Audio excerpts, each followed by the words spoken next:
onde as éguas estão iniciando ainda a sua carreira em pista, então a gente vai observando os animais, realmente alguns animais não estão prontos, devido à idade, isso é justificável, que realmente a gente sabe que é tempo para o animal aprontar na boca, para criar musculatura. Então aqui sempre a gente prioriza o quê? A dissociação, a naturalidade e sempre as éguas de melhor gesto de marcha, com mais naturalidade, com transições mais harmônicas e mais suaves, com movimento coordenado. Então aqui as duas éguas destacaram bastante do grupo, as duas éguas da cabeceira, pela dissociação, evidenciaram mais essa naturalidade da dissociação, essa qualidade do gesto. A terceira égua agradou bastante também, já dividindo um pouco mais o grupo, e as três de trás já pecando um pouquinho mais a qualidade da montada, no gesto, aonde a égua da quinta em relação da sexta colocação, já levando vantagem ligeiramente ainda na amplitude, ligeiramente ainda na coordenação, a égua de trás já torcendo um pouco mais o eixo corpóreo, já pega um pouquinho em relação à qualidade da coordenação e sobretudo da montada. Então a égua à frente terminou um pouco mais reunida, um pouco mais ampla, um pouco mais estável, com um movimento um pouquinho mais linear em relação ao animal de trás. As duas ficaram devendo um pouquinho mais a dissociação,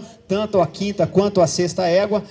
então as duas ficando nesse grupo, mas a opção pela égua à frente, pelo cômodo, pela maciez, pela impulsão, pela energia de movimento um pouco melhor em relação ao animal de trás, visto também que ela é um pouco mais estável, por isso foi a definição. Entre a quarta e a quinta, uma crescente pelo gesto de marcha, a égua à frente ainda mais marchadeira, com gesto melhor em relação ao animal de trás, mais coordenada em relação ao animal de trás, mais equilibrada em relação ao animal de trás, que já está subindo um pouco mais o movimento, peca no grau da dissociação, aonde já é a parte que a gente define o gesto de marcha, é a distribuição dos apoios. Então ela ficou devendo em relação ao animal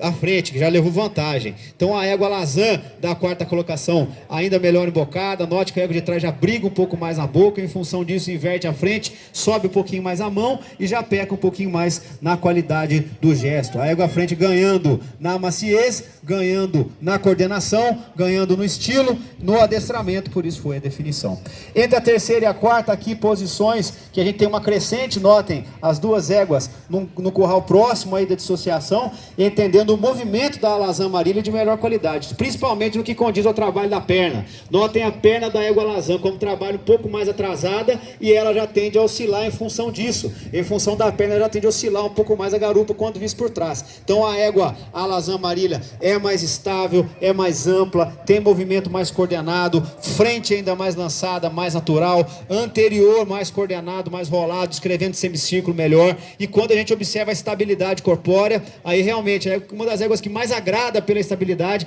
é a égua da terceira colocação. A égua que trabalha só com os membros, então a opção também pela égua à frente, pelo estilo, pela estabilidade, pela coordenação, pela amplitude e sobretudo pelo trabalho do posterior, por isso foi a definição. Entre a segunda e a terceira, aí a gente tem uma crescente pela dissociação, aonde se a gente for observar até a estabilidade, como diz, das boas éguas de estabilidade foi a égua Lazan Marília. Se a gente for observar a estabilidade, me agrada mais em relação à pampa, que já é a definição, e o pega da pampa é mexer um pouquinho mais, principalmente quando a gente observa por trás, é nítido isso. Mas aí quando a gente coloca na balança o grau da dissociação das duas éguas, aí realmente, aí a pampa tem que ficar na frente, é mais dissociada, tem transições mais suaves, ela ainda é mais habilidosa na troca do apoio, quando a gente observa, quando a gente faz transições passo para marcha, ela tem essa facilidade de dissociação um pouco melhor em relação ao animal de trás, já ficou mais lenta, já não tem a qualidade da distribuição dos apoios e também no cômodo, aí quando a gente monta, a gente se confirma ainda a resultante da dissociação da égua pampa, mais macia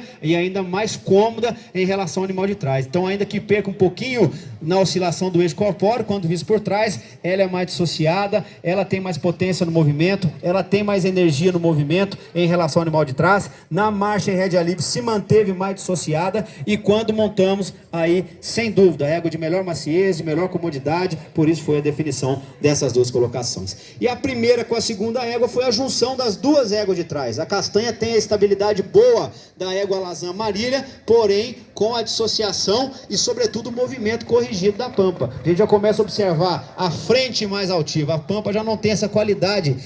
do conjunto de frente, essa sustentação da égua castanha. Então ela é mais sustentada naturalmente no seu conjunto de frente. Quando a gente observa o anterior, é mais solto. Notem como ela tem essa facilidade de projetar o joelho à frente da linha do peito e chega ao solo um pouco mais suave. A pampa ela estende um pouco mais o trabalho do anterior, chega um pouquinho com o membro mais estendido e isso já tende a oscilar um pouco mais mais o eixo longitudinal, principalmente o que condiz às suas espadas. Quando a gente observa por frente, a pampa já mexendo um pouquinho mais. E quando a gente observa por trás, aí a égua castanha mais equilibrada, a perna mais potente, mais engajada, mais dentro da massa, estendendo o movimento de melhor qualidade, a pampa passando um pouquinho mais a flexão do trabalho do jarrete, já oscilando um pouquinho mais também a região da guarupa. Então, duas éguas marchadeiras, as duas éguas de melhor dissociação do campeonato, mas a gente pontua a castanha à frente pela estabilidade, pela amplitude, pela correção do movimento, pela sustentação da frente, e quando a gente monta a égua de trás, a pampa muito macia, mas a castanha está mais pronta, está mais descontraída, está mais fácil de tocar, alonga, reúne, faz rédea livre, está mais alinhada, está mais reta, está mais direita em relação ao animal de trás. Então, um adestramento também mais maduro, onde nos deu uma montada ainda de melhor qualidade, por isso foi a definição. Parabéns, apresentadores.